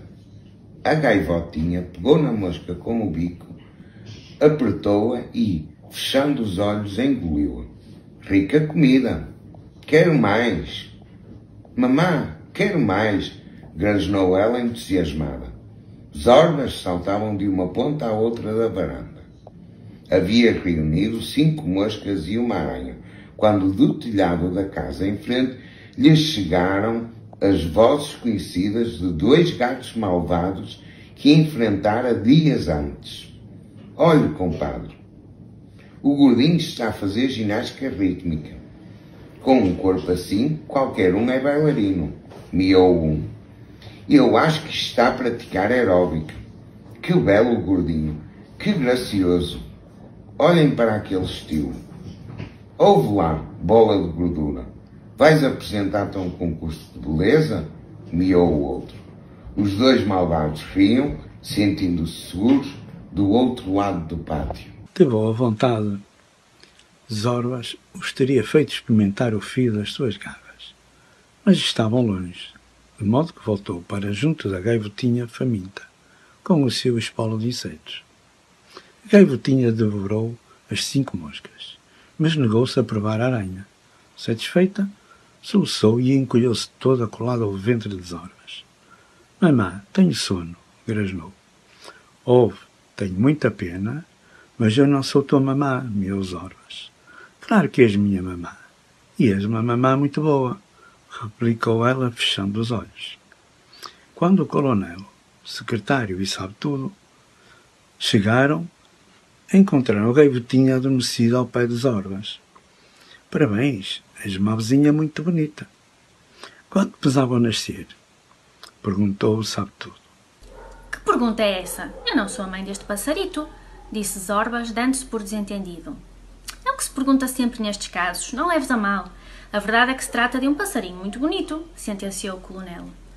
Que terrível, terrível! Exclamou o sabe tudo, levando as patas da frente à boca. Não te importas de nos dizer o que é tão terrível? Perguntou o coronel. A vizinha não tem nada que comer. É terrível, terrível! Insistiu o sabe tudo. Tens razão. Tive que lhe dar umas moscas e acho que não demorará a querer comer outra vez, reconheceu Zorbas. Secretário, de que está à espera? Perguntou o coronel. Desculpe, senhor, mas não estou a entender, desculpou-o secretário. Corra ao restaurante e regresse com uma sardinha, ordenou o coronel. E porquê eu, hein? Porquê é que tenho de ser sempre eu o gato dos recados, hein? Molhe o rabo com benzina, vá buscar uma sardinha. Porquê sempre eu, hein? Protestou o secretário. Porque esta noite, meu caro senhor, vamos ter lulas à romana para o jantar. Não lhe parece uma boa razão? Disse o coronel. Pois o rabo ainda me fede a benzina. Disse lulas à romana? Perguntou o secretário, preparado para trepar para o bidão. Mamã, quem são estes? Grasnou a gaivotinha, indicando os gatos. Mamã, chamou-te mamã. Que terrivelmente terno! Conseguiu sabe tudo exclamar, antes de o olhar de Zorbas o aconselhar a calar a boca. Bom, caro amigo, cumpriste a primeira promessa. Estás a cumprir a segunda e só te resta a terceira, declarou o coronel. A mais fácil, ensiná-la a voar, miou Zorbas ironicamente. Havemos de conseguir. Estou a consultar a enciclopédia, mas o saber leva o seu tempo, garantiu sabe tudo. Mamã, tenho fome, interrompeu-os a gaivotinha. As complicações começaram no segundo dia após o nascimento. Zorbas teve de atuar drasticamente para evitar que o amigo da família descobrisse tudo. Mal abriu a porta, virou um vaso vazio por cima da gaivotinha e sentou-se em cima dele. Por sorte, o humano não foi à varanda e da cozinha não ouvia o grasnar de protesto. O amigo, como sempre, limpou o caixote, mudou a areia, abriu uma lata de comida e, antes de partir, assomou à porta da varanda. Espero que não estejas doente, Zorbas. É a primeira vez que não corres quando te abre uma lata. Que estás tu a fazer sentado nesse vaso? Até parece que estás a esconder alguma coisa. Bem, até amanhã, gato maluco. E se lhe tivesse vindo a ideia de espreitar para debaixo do vaso? Só de pensar nisso sentiu uma fraqueza na barriga e teve de correr para o caixote. Ali estava ele, de rabo todo empinado, sentindo um grande alívio e pensando nas palavras do humano. Gato maluco. Era o que lhe tinha chamado. Gato maluco. Talvez tivesse razão, porque o mais prático teria sido deixá-lo ver a gaivotinha. O amigo teria pensado então que a sua intenção era comê-la e tê-la aí levado para cuidar dela até crescer. Mas ele tinha-a escondido debaixo de um vaso. Era um gato maluco? Não. De maneira nenhuma. Zorbas seguia rigorosamente o código de honra dos gatos do Porto. Prometera à agonizante gaivota que ensinaria a cria a voar, e assim havia de fazer. Não sabia como, mas havia de o fazer. Estava Zorbas a tapar conscienciosamente os seus excrementos quando o grasnar assustado da gaivotinha o fez tornar à varanda. O que viu fez-lhe gelar o sangue. Os 2 gatos malvados estavam estendidos juntos da gaivotinha. Abanavam o rabo da excitação e um deles segurava com uma manápula em cima da rabadilha. Por sorte estavam de costas e não o viram chegar. Zorbas contraiu todos os músculos do corpo. Quem diria que encontraríamos um pequeno almoço tão bom, compadre? É pequenino, mas vê-se que é saboroso. Miou um. Mamã, socorro! Grasnava o passarito. Do que eu mais gosto nos pássaros são as asas. Estes têm-nas pequenas, mas vê-se que as coxas são carnudas, apontou o outro. Zorbas saltou. No ar, tirou para fora as 10 unhas das patas dianteiras e, ao cair no meio dos 2 tunantes, esmagou-lhes as cabeças contra o chão. Tentaram levantar-se, mas quando o quiseram fazer, cada um tinha uma orelha rasgada por um arranhão. Mamã, queriam comer-me, grasnou a gaivotinha. Comer o seu filho? Não, senhora, de modo algum. Miou um com a cabeça colada ao chão. Nós somos vegetarianos, senhora. Vegetarianos rigorosos, assegurou o outro. Não sou uma senhora, seus idiotas, miou Zorbas, puxando-lhes as orelhas para que pudessem vê-lo. Eriçou-se o pelo dos 2 malvados quando o reconheceram. Tenho um filho muito bonito, amigo. Será um grande gato, assegurou o primeiro. Pois é, vê-se logo que é um gatinho todo bem parecido, afirmou o outro. Não é um gato, é uma cria de gaivota, seus estúpidos, esclareceu Zorbas. É o que eu estou sempre a dizer aqui ao meu compadre. É preciso ter filhos gaivotas. Não é verdade, compadre? Declarou o primeiro. Zorbas decidiu acabar com aquela farsa, mas aqueles 2 cretinos haviam de levar uma recordação das suas garras. Recolheu as patas dianteiras com um movimento enérgico e as suas garras fenderam uma orelha de cada um daqueles cobardes. Fugiram a correr com miados de dor. Tenho uma mamã muito valente, grasnou a gaivotinha. Zorbas compreendeu que a varanda não era um lugar seguro, mas também não a podia meter no apartamento, porque a vizinha sujaria tudo e acabaria por ser descoberta pelo amigo da família. Tinha de lhe procurar um refúgio seguro. Vem, vamos dar um passeio, miou Zorbas, e pegou-lhe delicadamente com os dentes. Reunidos no bazar de R, os gatos decidiram que a vizinha não podia continuar no apartamento de Zorbas. Eram muitos os riscos que corria, e o maior de todos não era a ameaçadora presença dos 2 gatos malvados, mas sim o amigo da família. Infelizmente, os humanos são imprevisíveis. As suas melhores intenções causam muitas vezes os piores danos, sentenciou o coronel. Pois é, pensemos por exemplo no R, que é um bom homem, um grande coração, mas que, como tem uma grande amizade pelo chimpanzé e sabe que ele gosta de cerveja, pronto, toca a dar-lhe garrafas de cada vez que o macaco tem sede. O pobre Matias é um alcoólico, perdeu a vergonha, e sempre que se embriaga, dá-lhe para cantarolar umas canções terríveis. Terríveis, miou, sabe tudo. E que dizer do mal que casam intencionalmente? Pensem na pobre gaivota, que morreu por culpa da maldita mania de envenenarem o mar com o seu lixo, acrescentou o secretário. Depois de uma curta deliberação, concordaram em que Zorbas e a gaivotinha viveriam no bazar até que ela aprendesse a voar. Zorbas iria ao seu apartamento todas as manhãs para que o humano não se alarmasse e depois voltaria para tratar dela. Não seria mau que o passarito tivesse um nome, sugeriu o secretário. É exatamente o que eu ia propor. Receio que tirar-nos meados da boca seja superior às suas forças, queixou-se o coronel. Estou de acordo. Deve ter um nome, mas antes é preciso saber se é macho ou se é fêmea, miou Zorbas. Ainda não havia acabado de mear e já, sabe tudo, tinha tirado do estante um volume da enciclopédia. Era o volume 20, correspondente à letra S, e passava as páginas à procura da palavra sexo. Infelizmente, a enciclopédia não dizia nada sobre o modo de reconhecer o sexo de uma cria de gaivota. Temos de reconhecer que a tua enciclopédia não nos serviu de muito, queixou-se Zorbas. Não admito dúvidas sobre a eficácia da minha enciclopédia. Todo o saber está naqueles livros, respondeu sabe-tudo ofendido. Gaivota, a ave marinha, o barlavento. O único que nos pode dizer se é macho ou fêmea é o barlavento, garantiu o secretário. É exatamente o que eu ia mear. Proíbo de continuar a tirar-nos meados da boca, resmungou o Colonel. Enquanto os gatos miavam, a gaivotinha dava um passeio por entre dezenas de aves embalsamadas. Havia melcos, papagaios, tucanos, pavões reais, águias, falcões, que ela contemplava atemorizada. De repente, um animal de olhos vermelhos e que não estava embalsamado travou-lhe o passo. Mamã, socorro! Grasnou desesperadamente. O primeiro a chegar junto dela foi Zorbas, e fê-lo a tempo, pois naquele preciso momento uma ratazana estendia as patas dianteiras para o pescoço do passarito. Ao ver Zorbas, a ratazana fugiu para uma greta aberta numa parede. Queria comer-me, grasnou a gaivotinha colando-se às Zorbas.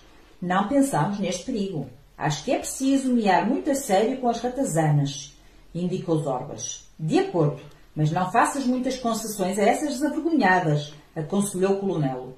Zorbas aproximou-se da greta. Lá dentro estava muito escuro, mas conseguiu ver os olhos vermelhos da ratazana.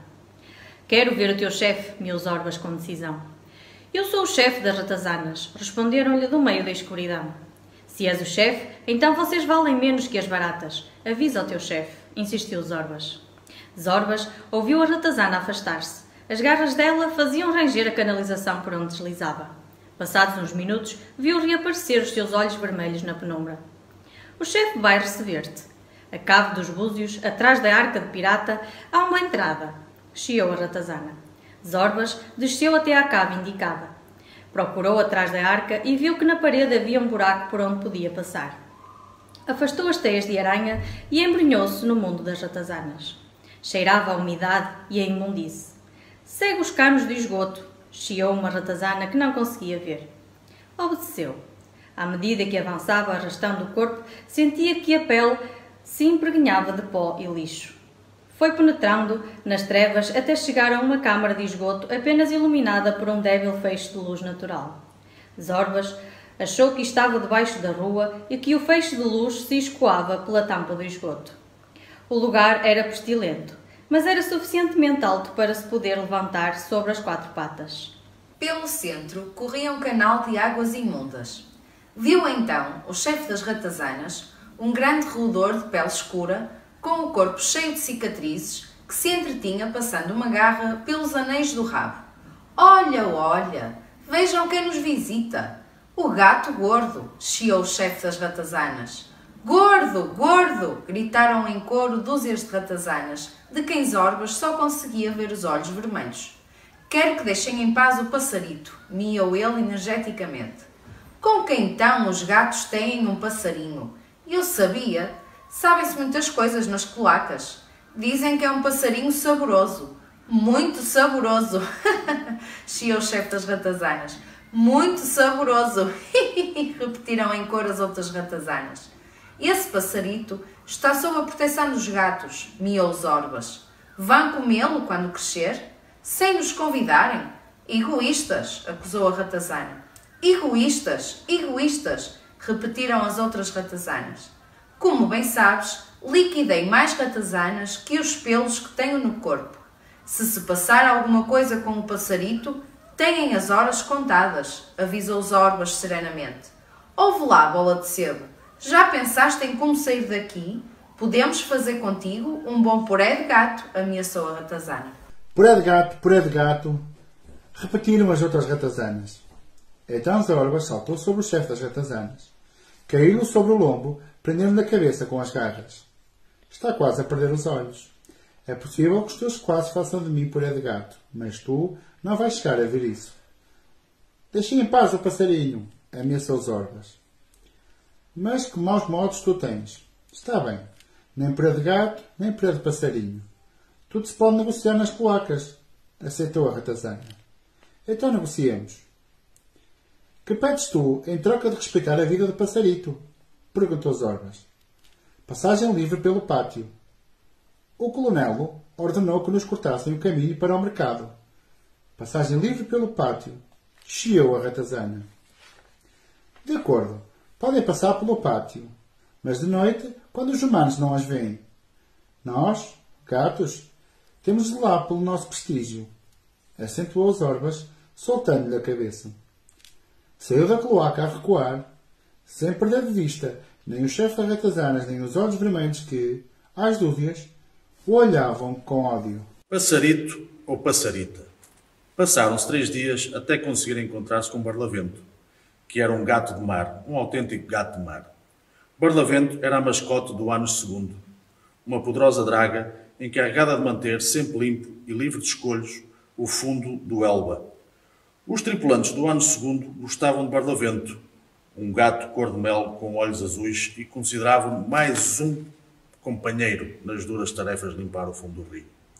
Nos dias de borrasca, cobriam-no com um impermeável oleado amarelo feito à medida, semelhante aos impermeáveis que eles usavam, e Barlavento passeava pela coberta com o senho franzido dos marinheiros que desafiavam o mau tempo. O Anos Segundo limpara também os portos de Roterdão, Antuérpia e Copenhaga, e Barlavento costumava miar divertidas histórias acerca dessas viagens. Sim, era um autêntico gato de mar. Ahoy! Miou Barlavento quando entrou no bazar. O chimpanzé pestanejou perplexo ao ver avançar o gato, que a cada passo balanceava o corpo da esquerda para a direita, ignorando a importância da sua dignidade de bilheteiro do estabelecimento. Se não sabes dar os bons dias, ao menos paga a entrada ao saco de pulgas, grunhiu Matias. Um tonto a estibordo, pelas presas de barracuda. Tu chamaste-me saco de pulgas? Para que saibas, esta pele já foi picada por todos os insetos de todos os portos. Ainda um dia te hei de miar sobre uma carraça que se encarrapitou no meu lombo e era tão pesada que não pude com ela, pelas barbas de baleia. E hei de miar-te sobre os piolhos da ilha Catatua, que precisam de chupar o sangue de 7 homens para ficar satisfeitos à hora do aperitivo. Pelas barbatanas do tubarão. Levanta ferro, macaco, e não me cortes a brisa, ordenou o Barlavento e continuou a andar sem esperar pela resposta do chimpanzé.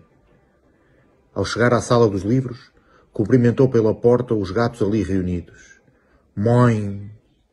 Apresentou-se Barlavento, que gostava de miar bom dia no rijo e ao mesmo tempo doce dialeto de Hamburgo.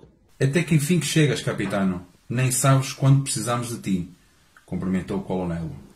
Contaram-lhe rapidamente a história da gaivota e das promessas de Zorbas, promessas que, repetiram, os comprometiam a todos.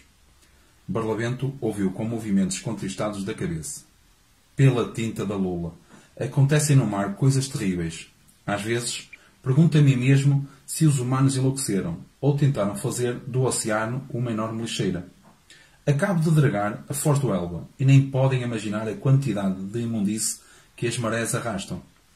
Pela carapaça da tartaruga, tirámos barris de inseticida, pneus e toneladas das malditas garrafas de plástico que os humanos deixam nas praias, declarou Barlavento enojado.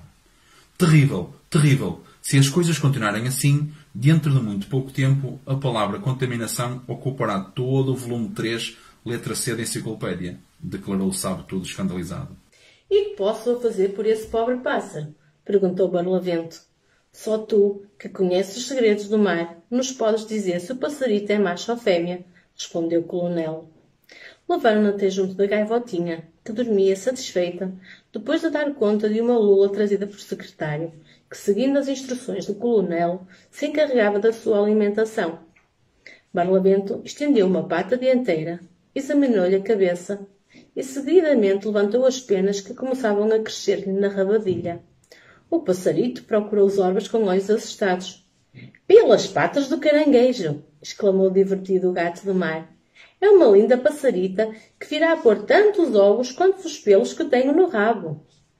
Zorbas lambeu a cabeça da pequena gaivota. Lamento não ter perguntado à mãe o nome dela, pois se a filha estava destinada a perseguir o voo interrompido pela negligência dos humanos, seria bonito que tivesse o mesmo nome da mãe. Considerando que a vizinha teve a dita de ficar sob a nossa proteção, miou o coronel, proponho que lhe chamemos Ditosa.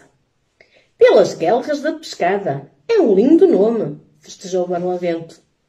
Lembro-me de uma linda escuna que vi no mar Báltico. Chamava-se assim, Ditosa, e era completamente branca. Tenho a certeza de que no futuro fará algo de notável, extraordinário, e o seu nome será incluído no tomo 4, letra D, da enciclopédia, garantiu o secretário. Todos estiveram de acordo com o nome proposto por coronel. Então, os 5 gatos formaram um círculo em redor da pequena gaivota, levantaram-se as patas traseiras e, esticando as dianteiras até deixarem sob um teto de garras, miaram o ritual de batismo dos gatos do Porto. Nós te saudamos, ditosa, amiga dos gatos. Hahoi, hahoi, hahoi! Exclamou o feliz Barlavento. Ditosa cresceu depressa, rodeada do carinho dos gatos.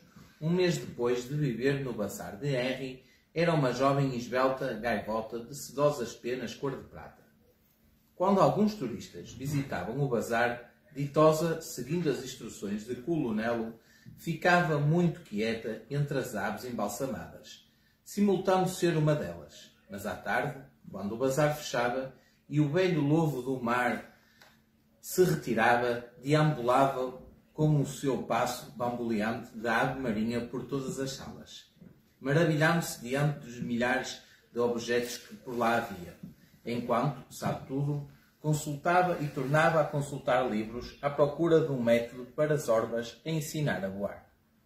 Voar consiste em empurrar o ar para trás e para baixo, claro. Já temos alguma coisa importante? Murmurava sabe tudo de nariz enfiado nos livros. É porque é que é de voar, grasnava Ditosa com as asas muito coladas ao corpo. Porque és uma gaivota e as gaivotas voam, respondia sabe tudo. Parece-me terrível, terrível não saberes. Mas eu não quero voar, também não quero ser gaivota, discutia Ditosa. Quero ser gato e os gatos não voam. Uma tarde, aproximou-se da entrada do bazar e teve um desagradável encontro com um chimpanzé. Nada de fazer cocó por aí, ó passaroco, guinchou Matias. Diz isso, Sr. Macaco? Perguntou com timidez. É a única coisa que os pássaros fazem, caca. E tu, és um pássaro? Repetiu o chimpanzé, cheio de segurança. Pois engana-se, sou um gato muito limpo, respondeu Ditosa, procurando a simpatia do símio. Ocupo os meus caixotes de sobretudo. Pois, o que acontece é que esta pandilha de sacos de pulgas te convenceram de que és um deles. Olha, para o teu corpo tem 2 patas e os gatos têm 4. Têm pernas e os gatos têm pelo. E o rabo, hein? Onde tens tu o rabo? Estás tão maluca como aquele gato que passa a vida a ler e murmurar terrível, terrível, passaroco idiota. E quereres saber porque é que os teus amigos te dão mimo? Porque estão à espera de que engordes para fazer de ti um grande banquete.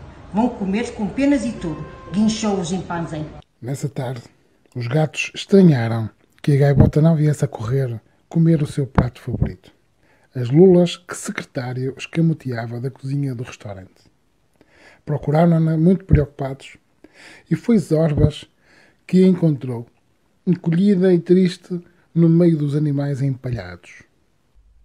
Não tens fome, Ditosa? Há lulas? Informou Zorbas. A gaivota não abriu o bico. Sentes-te mal?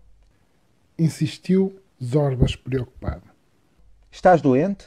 Queres que eu coma para engordar? Perguntou ela sem olhar para ele. Para crescer saudável e forte. E quando estiver gorda, convidarás as ratazanas para me virem comer? Grasnou ela de olhos cheios de lágrimas. Aonde vais tu buscar essas pelermices? Miou Zorbas energeticamente. Fazendo trajetos de choro, Ditosa contou-lhe tudo o que Matias lhe havia guinchado. Zorbas lambeu-lhe as lágrimas e de repente deu consigo a miar como nunca fizera. Tu és uma gaivota. Nisso o chimpanzé tem razão, mas só nisso. Todos gostamos de ti, Ditosa. E gostamos de ti porque és uma gaivota, uma linda gaivota. Não te contradissemos quando te ouvimos grasnar que és um gato, porque nos lisonjeia que queiras ser como nós. Mas és diferente e gostamos que sejas diferente. Não podemos ajudar a tua mãe, mas a ti sim. Protegemos-te desde que saíste da casca. Demos-te todo o nosso carinho sem nunca pensarmos em fazer de ti um gato. Queremos-te, gaivota. Sentimos que também gostas de nós, que somos teus amigos, a tua família. E é bom que saibas que contigo aprendemos uma coisa que nos enche de orgulho. Aprendemos a apreciar, a respeitar e a gostar de um ser diferente. É muito fácil aceitar e gostar dos que são iguais a nós, mas fazê-lo com alguém diferente é muito difícil. E tu ajudaste-nos a consegui-lo. És uma gaivota e tens que seguir o teu destino de gaivota. Tens de voar. Quando conseguires, ditosa, garanto-te que serás feliz. E então os teus sentimentos para conosco e os nossos para contigo serão mais intensos e belos, porque será amizade entre seres totalmente diferentes. Tenho medo de voar, grasnou ditosa, endireitando-se. Quando isso acontecer, eu estarei contigo, miou Zorbas, lambendo-lhe a cabeça. Prometi isso à tua mãe. A jovem gaivota e o gato grande, preto e gordo, começaram a andar. E ele lambia-lhe a cabeça com ternura, e ela cobriu-lhe o dorso com uma das suas asas estendida. Aprender a voar. Antes de começarmos, vamos rever pela última vez os aspectos técnicos. Miou sabe tudo. Do alto de uma estante, Colonelho, secretário, Zorbas e Varlavento observam atentamente o que acontecia lá embaixo. Estavam lá Ditosa, de pé, numa extremidade de um corredor a que tinham posto o nome de pista de descolagem, e sabe tudo na outra extremidade, inclinado sobre o volume 12, letra L, da enciclopédia. O volume estava aberto numa das páginas dedicadas a Leonardo da Vinci, e via-se nelas um curioso artefacto que o grande mestre italiano batizara de máquina de voar. Por favor, vamos verificar primeiro a estabilidade dos pontos de apoio A e B, indicou sabe tudo. Verificando pontos de apoio A e B, repetiu Ditosa, saltando primeiro sobre a pata esquerda e depois sobre a pata direita. Perfeito. Agora vamos verificar a extensão dos pontos C e D. Miou sabe tudo, que se sentia tão importante como um engenheiro da NASA. Verificando a extensão dos pontos C e D, obedeceu Ditosa, estendendo as duas asas. Perfeito. Declarou sabe tudo. Vamos repetir tudo mais uma vez. Pelos bigodes do rudo valho. Deixa voar de uma vez, exclamou Barlavento. Lembro-lhe que sou eu o responsável técnico do voo, respondeu sabe tudo. Tudo tem de estar convenientemente garantido, pois de contrário as consequências podem ser terríveis para a Ditosa. Terríveis. Tem razão. Ele sabe o que está a fazer, opinou o secretário. É exatamente o que eu ia amear, respingou o coronel. Alguma vez deixará você de me tirar os miados da boca? Ditosa estava ali prestes a tentar o seu primeiro voo, porque na última semana tinham ocorrido 2 factos que fizeram com que os gatos compreendessem que a gaivota desejava voar, embora ocultasse muito bem o seu desejo. O primeiro aconteceu certa tarde, em que Ditosa acompanhou os gatos a apanhar sol no telhado do bazar de Harry. Já tinham desfrutado dos raios de sol durante 1 hora, quando viram 3 gaivotas voando lá em cima, muito lá no alto. Eram belas de ver, majestosas, recortadas contra o azul do céu. Havia momentos em que pareciam paralisar-se, flutuar simplesmente no ar de asas estendidas, mas bastava um leve movimento para se deslocarem com uma graciosidade e uma elegância que faziam inveja, e apetecia estar com elas lá em cima. De repente, os gatos deixaram de olhar para o céu e pousaram os olhos em Ditosa. A jovem gaivota observava o voo das suas congêneres e, sem se dar conta, estendia as asas. Olhem para aquilo. Quer voar, comentou o coronel. Sim, já é tempo de voar, aprovou Zorbas. Já é uma gaivota grande e forte. Ditosa, voa, tenta, animou a secretário. Ao ouvir os miados dos seus amigos, Ditosa dobrou as asas e aproximou-se deles. Deitou-se ao pé de Zorbas e começou a fazer um ruído com o bico, fingindo ronronar. O segundo facto deu-se no dia seguinte, quando os gatos estavam a ouvir uma história de Barlavento. E, como lhes ia miando, as ondas eram tão altas que não podíamos ver a costa e, pela gordura do cachalote, para cúmulo dos males, tínhamos a bússola avariada. Havia 5 dias e 5 noites que estávamos no meio do temporal, sem saber se navegávamos para o litoral ou se estávamos a entrar pelo mar adentro. Então, quando já nos sentíamos perdidos, o timoneiro viu o bando de gaivotas. Que alegria, companheiros! Virámos de proa seguindo o voo das gaivotas e conseguimos chegar à terra firme, pelas presas da Barracuda. Aquelas gaivotas salvaram-nos a vida. Se não a tivéssemos visto, eu não estaria aqui a meares da história. Ditosa, que seguia sempre com muita atenção as histórias do gato do mar, escutavam de olhos abertos. As gaivotas voam em dia de tempestade? Perguntou ela. Pelas descargas das enguias. As gaivotas são as aves mais fortes do universo, assegurou o Barlavento. Não há pássaro que saiba voar melhor que uma gaivota. Os miados do gato do mar penetravam fundo no coração de Ditosa. Batia no chão as patas e movia o bico nervosamente. Queres voar, menina? Inquiriu Zorbas. Ditosa olhou-os um a um antes de responder. Quero. Por favor, ensinem-me a voar. Os gatos miaram a sua alegria e meteram logo as patas à obra. Haviam esperado longamente por aquele momento. Com toda a paciência que caracteriza os gatos, tinham esperado que a jovem gaivota lhes comunicasse os seus desejos de voar, porque a ancestral sabedoria os levava a compreender que voar é uma decisão muito pessoal. E o mais feliz de todos era o Sabe-Tudo, que já tinha encontrado os fundamentos do voo, no volume 12, letra L, da enciclopédia, e por isso se encarregaria de dirigir as operações. Pronta para a descolagem? Ditou o Sabe-Tudo. Pronta para a descolagem, anunciou Ditosa. Comece o percurso pela pista empurrando para trás o chão com os pontos de apoio A e B, ordenou o Sabe-Tudo. Ditosa começou a avançar, mas lentamente, como se patinasse sobre rodas mal oleadas. Mais velocidade, exigiu o Sabe-Tudo. A jovem gaivota avançou um pouco mais veloz. Agora estenda os pontos C e D, ensinou o Sabe-Tudo. Ditosa estendeu as asas e continuou a avançar. Agora levanta o ponto E, ordenou o Sabe-Tudo. Ditosa levantou as penas da rabadilha.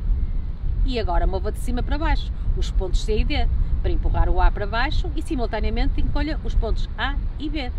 Ensinou o Sabe-Tudo. Ditosa bateu as asas, encolheu as patas, ergueu-se os palmos no ar, mas caiu logo como um fardo.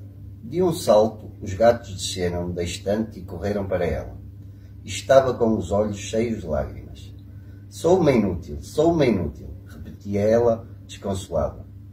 Nunca se voa à primeira tentativa, mas vais conseguir. Prometo. Miau, Zorbas, lambendo-lhe a cabeça.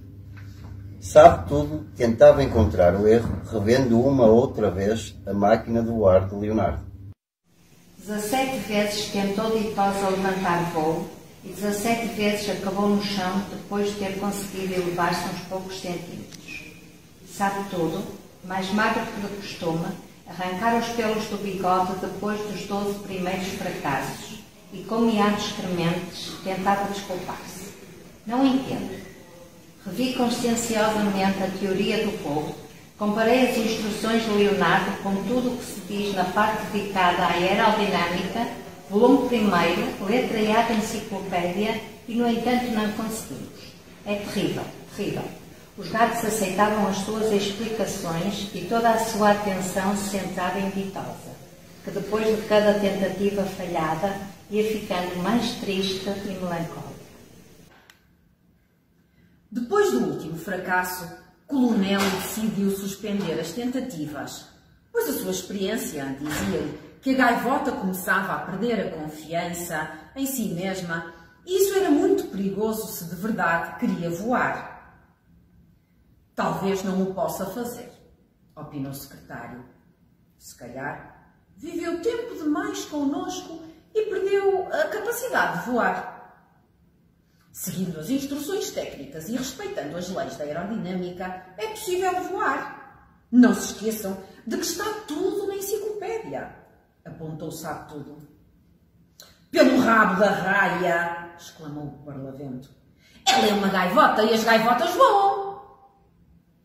Tem de voar. Prometi-o à mãe e a ela. Tem de voar, repetiu Zorbas. E o cumprimento dessa promessa obriga-nos a nós todos, recordou o Colonel. Recomeçamos que somos incapazes de ensinar a voar e que temos de procurar auxílio para além do mundo dos gatos, sugeriu os Zorbas. Mia claramente, caro amigo. Onde é que queres chegar? Perguntou o Colonel sério. Peço autorização para quebrar o tabu pela primeira e última vez na minha vida, solicitou Zorbas, fitando os seus companheiros nos olhos. Quebrar o tabu. Miaram os gatos pondo as garras de fora e eriçando os lombos. Miar a gata dos humanos é tabu. Assim rezava a lei dos gatos, e não porque eles não tivessem interesse em comunicar com os humanos. O grande risco estava na resposta que os humanos dariam. Que fariam com um gato falante? Com toda a certeza iriam encerrá-lo numa jaula para o submeterem a toda a espécie de provas estúpidas, porque os humanos são geralmente incapazes de aceitar que um ser diferente deles os entenda e trate de se dar a entender. Os gatos conheciam, por exemplo, a triste sorte dos golfinhos, que se tinham comportado de uma maneira inteligente com os humanos, e estes tinham-nos condenado a fazer de palhaço em espetáculos aquáticos. E sabiam também das humilhações a que os humanos sujeitam qualquer animal que se mostre inteligente e receptivo com eles. Por exemplo, os leões, os grandes felinos, obrigados a viver integrados à espera de que um cretino lhes meta a cabeça entre as mandíbulas, ou os papagaios encerrados em gaiolas a repetir parvoíces. De tal modo que miar na linguagem dos humanos era um risco muito grande para os gatos. Fica aqui junto da ditosa, nós retiramos-nos para debater a tua petição, ordenou o coronel. Longas horas durou a reunião dos gatos à porta fechada. Longas horas junto às quais Zorbas se deixou ficar deitado junto da gaivota que não escondia a tristeza de por não saber voar. Era já noite quando terminaram.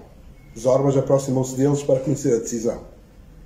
Nós, gatos do Porto, autorizamos-te a quebrar o tabu só desta vez. Miarás apenas com um humano, mas antes decidiremos entre todos com qual deles, declarou o coronel solenemente. A escolha do humano. Não foi fácil decidir com que humano Zorbas iria miar. Os gatos fizeram uma lista de todos os que conheciam e foram-nos eliminando um. O René, o chefe de cozinha, é sem dúvida um humano justo e bondoso. Reserva-nos sempre uma porção das suas especialidades que secretário e eu devoramos com prazer. Mas o bom do René só entende de temperos e de tachos e não nos seria de grande ajuda neste caso, afirmou o coronel. O Harry também é boa pessoa, compreensivo e amável com toda a gente, inclusive com o Matias, a quem desculpa tropelias terríveis, terríveis.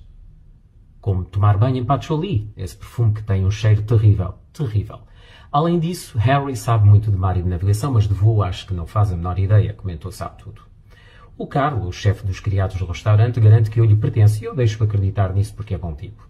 Ele entende de futebol, de basquetebol, de voleibol, de corridas de cavalos, de boxe e de muitos mais desportos, mas lamentavelmente nunca ouvi falar de voo, informou o secretário.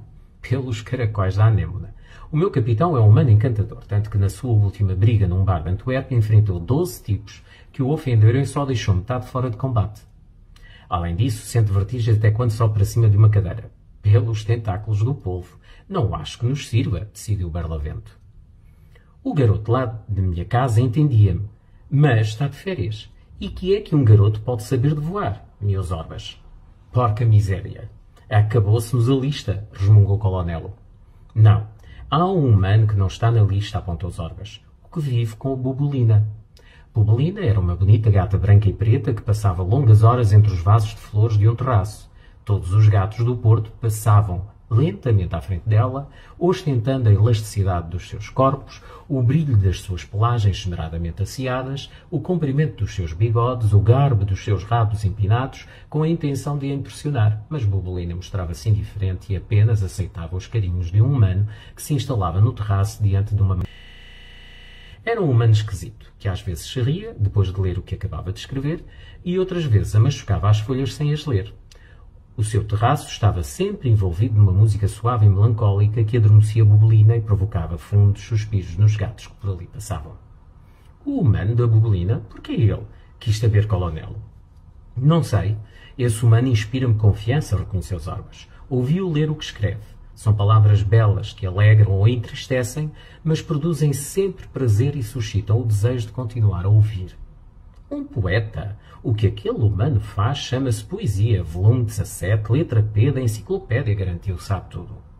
E o que te leva a pensar que esse humano sabe voar? Quis saber secretário.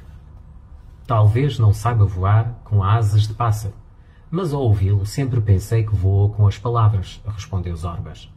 Os que estiverem de acordo com que Zorbas mie com o humano da Bubulina, levantem a pata direita, ordenou o coronel. E foi assim que o autorizaram a miar com o poeta. Uma gata, um gato e um poeta. Zorbas fez o caminho pelos telhados até chegar ao terraço do humano escolhido. Ao ver Bubulina encostada entre os vasos, suspirou antes de mear. Bubulina, não te assustes, estou aqui em cima. Que queres? Quem és tu? Perguntou a gata alarmada. Não te vás embora, por favor. Chame-me Zorbas e vive aqui perto. Preciso da tua ajuda. Posso descer? A gata fez-lhe um gesto com a cabeça. Zorbas saltou para o terraço e assentou-se nas patas traseiras. Bubulina aproximou-se a cheirá-lo. Cheiras a livro, a umidade, a roupa velha, a pássaro, a pó, mas tens o pelo limpo, aprovou a gata. São os odores do bazar de Henry. Não estranhos se será também a chimpanzé, avisou as Zorbas. Chegava até ao terraço uma música suave. Que bonita música, comentou Zorbas. Vivaldi, as 4 estações, queres tu de mim? Quis saber Bubulina. Que me convides a entrar e me apresento ao teu humano, respondeu Zorbas. Impossível, está a trabalhar e ninguém nem sequer eu o pode importunar, respondeu a gata. Por favor, olha que é uma coisa muito urgente, peço-te em nome de todos os gatos do Porto, implorou Zorbas. Para que é que o queres ver? Perguntou Bubulina desconfiada. Tenho de mear com ele, respondeu Zorbas com decisão. Isso é tabu, miou Bubulina de pele iriçada. Põe-te a mexer. Não, e se não queres convidar-me a entrar, então que venha ele. Gostas de rock, gatinha? Lá dentro, o humano teclava na sua máquina de escrever. Sentia-se feliz porque estava quase a terminar um poema e os versos saíam-lhe com uma fluidez assombrosa. De repente chegaram-lhe do terraço os miados de um gato, que não era a sua Bubulina, mas miadelas destemperadas e, no entanto, pareciam ter um certo ritmo. Entre incomodado e intrigado, saiu para o terraço e teve que esfregar os olhos para acreditar no que via. Bubulina tapava as orelhas com as 2 patas dianteiras sobre a cabeça e, em frente dela, um gato grande, preto e gordo, sentado na base do espinhaço e de costas apoiadas num vaso, segurava o rabo com uma pata dianteira como se fosse um contrabaixo, com a outra simulava roçar as suas cordas, enquanto soltava enervantes miados. Recomposto a surpresa, não foi capaz de reprimir o riso. E quando se dobrou, portando a barriga tanto rir, Zorbas aproveitou para se introduzir no interior da casa. Quando o humano, ainda morto de riso, se virou, deu com o gato grande, preto e gordo, sentado no cadeirão. Basta de concerto. És um sedutor muito original, mas receio que a Bubulina não goste da tua música. Um concerto ruim, disse o humano. Sei que canto muito mal. Ninguém é perfeito, respondeu Zorbas na linguagem dos humanos. O humano abriu a boca, deu uma palmada na cara e encostou as costas a uma parede. Tu falas, exclamou o humano. Também tu falas e eu não estranho. Por favor, acalma-te, aconselhou-lhe Zorbas. Um gato que fala, disse o humano, deixando-se cair no sofá. Não falo, mio, mas na tua língua. Sei miar em muitas línguas, esclareceu Zorbas.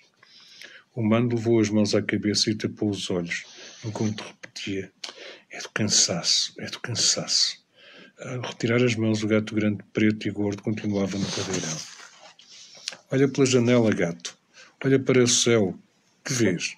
Convidou o humano. Nuvens, nuvens negras. Aproxima-se uma borrasca e não tardará a chover, observou Zorbas. Pois por isso mesmo, disse o humano. Não te entendo, lamento, mas não te entendo, aceitou Zorbas.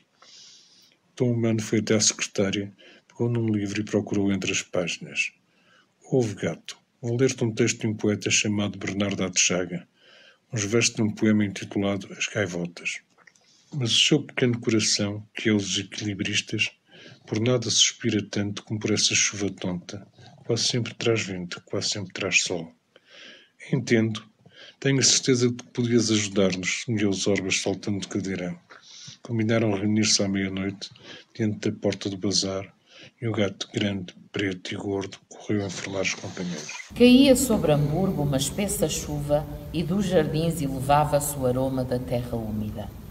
O asfalto das ruas brilhava e os anúncios fluorescentes refletiam-se disformes no chão molhado.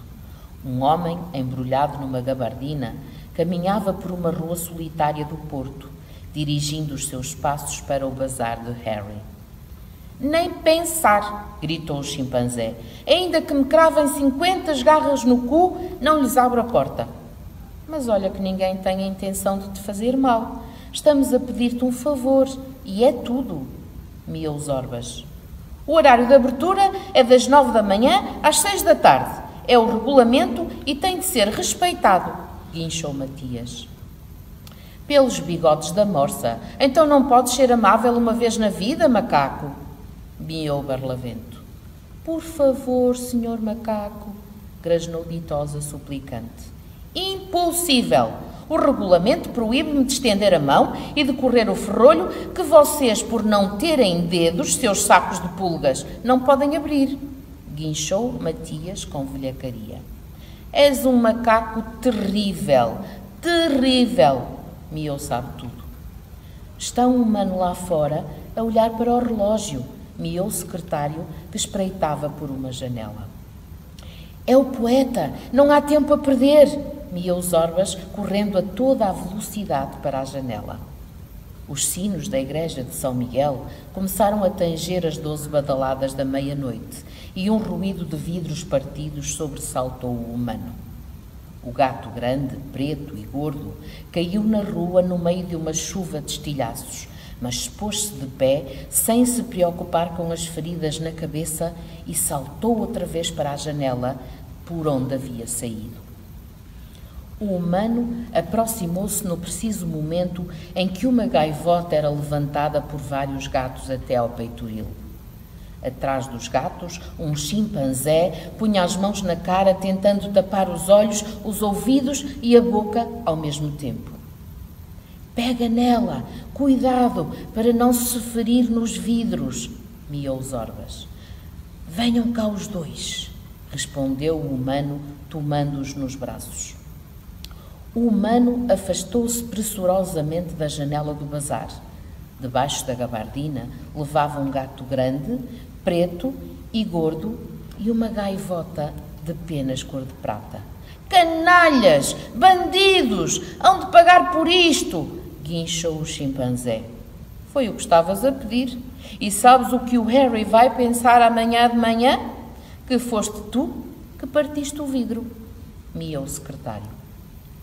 Caramba, desta vez você consegue tirar-me os miados da boca, miou o colonelo. Pela dentuça da Moreia, vamos para o telhado, vamos ver a Ditosa voar, miou Barlavento.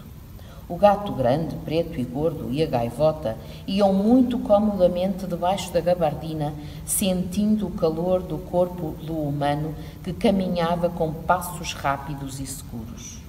Sentiam bater os seus 3 corações a ritmos diferentes, mas com a mesma intensidade. Gato, tu feriste-te?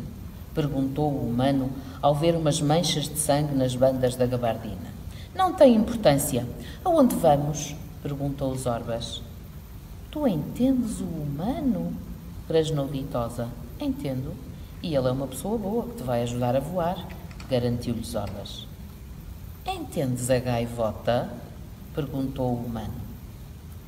Diz-me aonde vamos, insistiu Zorbas. Já não vamos, chegamos, respondeu o humano. Zorbas deitou a cabeça de fora. Estavam diante de um edifício alto. Ergueu a vista e reconheceu a torre de São Miguel, iluminada por vários projetores. Os feixes de luz incidiam em cheio na sua esbelta estrutura, forrada de chapas de cobre, que o tempo, a chuva e os ventos haviam coberto de uma pátina verde. As portas estão fechadas, miou Zorbas. Nem todas, disse o humano. Costumo vir até aqui fumar e pensar em solidão nas noites de tempestade. Conheço uma entrada para nós. Deram uma volta e entraram por uma pequena porta lateral que o humano abriu com a ajuda de uma navalha. De um bolso tirou uma lanterna e, iluminados pelo seu delgado raio de luz, começaram a subir uma escada de caracol que parecia interminável. Tenho medo, grasnou Ditosa. Mas queres voar, não queres? Miou Zorbas. Do campanário de São Miguel via-se toda a cidade. A chuva envolvia a torre da televisão e no porto as gruas pareciam animais em repouso. Olha, ali vê-se o bazar do Harry. Estão ali os nossos amigos, miou Zorbas. Tenho medo. Mamã, grasnou Ditosa. Zorbas saltou para o varandim que protegia o campanário.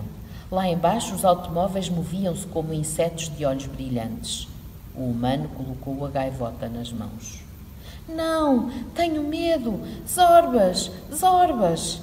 Grasnou ela, dando bicadas nas mãos do humano.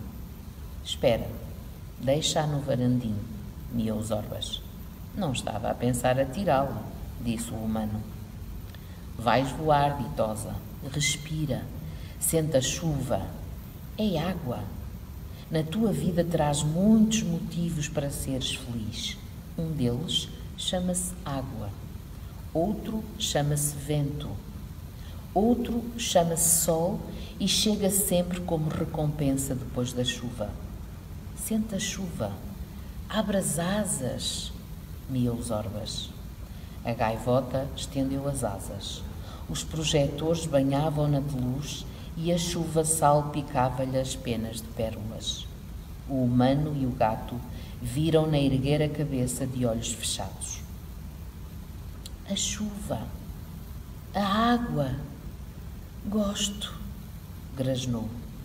Vais voar, miou Zorbas. Gosto de ti, és um gato muito bom, grasnou ela aproximando-se da beira do varandim. Vais voar, todo o céu será teu, miou Zorbas.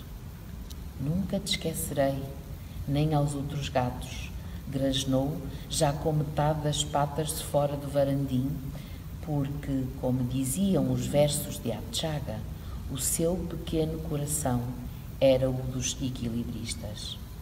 Voa, miou Zorbas, estendendo uma pata e tocando-lhe ao de leve. Ditosa desapareceu da sua vista e o humano e o gato temeram o pior.